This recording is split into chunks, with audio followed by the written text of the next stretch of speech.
एक बार मीरपुर नाम के एक गांव में नवीश अपनी बेटी के साथ रहता था। वह बहुत गरीब था। वह मोची का काम करके जैसे तैसे गुजारा कर रहा था। एक दिन बहुत बारिश हो रही थी। यास्कर ने पैर फिसलने के कारण वह गिर गया और उसका एक पैर टूट गया। घर आकर बेकी मीना, कहाँ हो तुम? मेरी मदद करो। मीना अपने पिता की आवाज सुनकर भाग कर आती है और उन्हें देखकर रोने लगती है और कहती है, पिताजी, आप ब्लैक बीच और कैसे नपेंगे? रमेश रास्ते में हुई सारी बात बताता है। उसे सुनकर मीना सोचती है, अब घर कैसे चलेगा? घर में बहुत टूना सा सामान है और इतनी बारिश हो रही है, कोई काम ढूंढने भी नहीं जा सकती। रमेश के घर से थोड़ी दूरी पर गांव के मुखिया रामलाल का घर था। वह बहुत अमीर आदमी था। उसका एक बेटा भी था जिसका नाम गोपाल था। गोपाल बहुत घमंडी लड़का था। कुछ दिन पहले ही मीना भी अपने पिताजी को रामलाल से बात करते सुना था कि उन्हें किसी काम करने वाली की जरूरत है। मीना रामलाल के यहाँ जाके, काका, तुम्हारे घर काम वाले की जरूरत थी ना? हाँ भी, तो पर तू जो पूछ रहे हो? काका, मुझे ये काम की बहुत जरूरत है। वही पिताजी का एक पैर उठ गया है और अब वो काम पर भी नहीं जा सकते। मुझे वो काम वाले का काम दे दो। कितना पैसा और टीप लगे उपरा दे देना।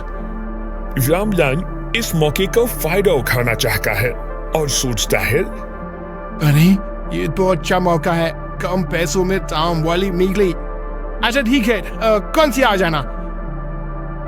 मीना सुबह उठती है और पहले घर का सारा काम करती और फिर अपने पिताजी को दवा देती। उसके बाद रामलाल के घर जाती और सारा काम करती। काका, सारा काम हो गया, अब मैं घर जाऊं? ठीक है, जाओ, कल जल्दी आना ना। कल गोपाल के कुछ दोस्त आने वाले हैं, तो उनके लिए खाना बना देना। मीना घर जाती है तो देखती है कि घर में कुछ बचा नहीं है पकाने को और सोचती है, क्या बनाऊं और पिताजी को क्या दूं? मुझे भी बहुत भूख लगी है और कुछ खाने को ही नहीं है। तभी उसकी नजर रोटी के डिब्बे पर पड़ती है। उसमें 2 रोटियां होती हैं। मीना पिताजी को फिर 2 रोटी और नमक दे देती है और खुद पानी पीकर पेट भर लेती है।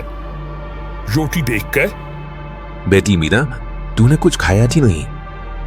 हाँ पिताजी, मैंने कहा थी घर पर ठा लिया था।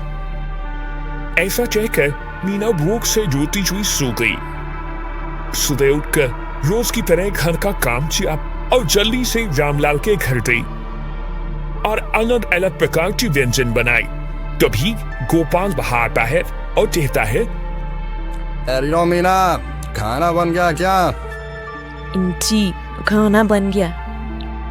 इतने में गोपाल के दोस्त आ जाते हैं और गोपाल उनके साथ बहुत मस्ती करता है और थोड़ी देर बाद सबको भूख लगती है तो गोपाल मीना को आवाज लगाता है, अरे मीना, खाना लगाने सबके लिए।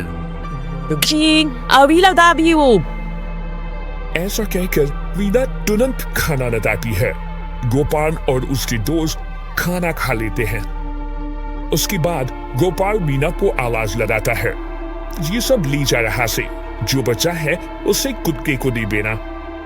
साहब, एक बात कहो, आप सब भी जितना सारा खाना बर्बाद कर दिया है। हमें जितनी भूख हो उतना ही खाना पेट में लेना चाहिए। खाना बहुत कीमती होता है, हमें इसे ऐसे बर्बाद नहीं करना चाहिए। यह सुनकर गोपाल को बहुत गुस्सा आता है और वो बोलता है, ये सब मेरा है, मुझे कितना खाना है और कितना प्लेट में छोड़ना है, ये सब मेरी मर्जी है, समझी? तुझे तो मैं बताता हूँ, पिताजी को आने दे। काका, चाहिए बचा हुआ खाना मैंने नो, वैसे नहीं गम से घोड़े में ही भेजता है। ठीक है। अभी सुबह मीना आती है और काम करके बचा हुआ खाना लेकर जा रही होती है। तभी, ये तुम्हारे हाथ में क्या है? बेटा कुछ नहीं, बचा हुआ खाना है जो कुएं में फेंक देते हैं। कुछ दिन बाद मीना रामलाल से अपनी तनख्वाह मांगती है। वहाँ काला गोपाल कहता है, कौन सी तनख्वाह? तुम तो रोज यहाँ से इतना सारा खाना ले जाती हो, तो पैसे किस बात के? साहब फ्लो खा तो मैं सुनी कूड़े न के बीपी आप अगर उससे किसी की भूख लग गई है तो बर्बाद आप पता ना करेगा। पिताजी देखो कैसे बहस कर रही है। जिस दिन मेरे दोस्त आए थे उस दिन भी ये ऐसे ही बहस कर रही थी। पिताजी ना जाने खाने के साथ और क्या क्या ले जाती होगी। ये सब सुनकर रामलाल मीना को बिना तनख्वाह दिए काम से निकाल देता है और मीना रोते हुए वहाँ से चली जाती है। बड़ी आई की मुझे समझाने, अब पता चलेगा जब भूखे सोना पड़ेगा। मीना सड़क के किनारे बैठकर रोने लगती है। कभी उसकी अध्यापिका वहाँ से गुजर रही होती है। उसे ऐसी हालत में देखकर अध्यापिका मीना से, बेटी मीना, ये तुमने क्या हाल बना रखा है और तुम स्कूल क्यों नहीं आ रही हो? मीना रोते हुए सारी बात अध्यापिका को बताती है। मीना पढ़ने में बहुत अच्छी थी, इसलिए अध्यापिका उसे कहती है, तुम मेरे साथ स्कूल चलो, तुम मेरे घर में काम कर लेना और मैं तुम्हारा एडमिशन सरकारी स्कूल में करवा देती हूँ। वहाँ तो मुफ्त भी शिक्षा नहीं सकती हो। यह सुनकर मीना बहुत खुश होती है क्योंकि अब वो अपनी शिक्षा के साथ साथ अपनी भूख को भी काम करके शांत कर सकती है।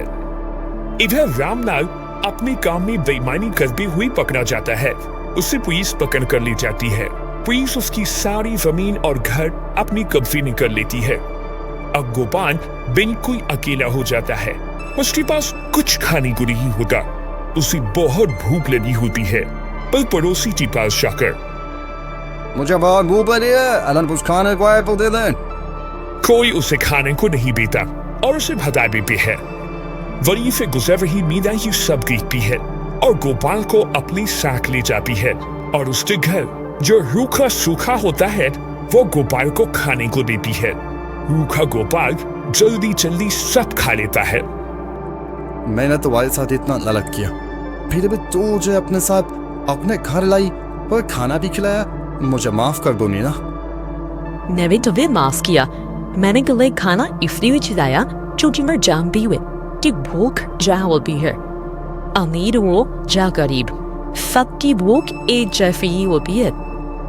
ये सुनकर गोपाल दोबारा माफी मांगता है और उस दिन के बाद से गोपाल मीना को अपनी बहन बना देता है और वो खुशी खुशी रहने लगते हैं।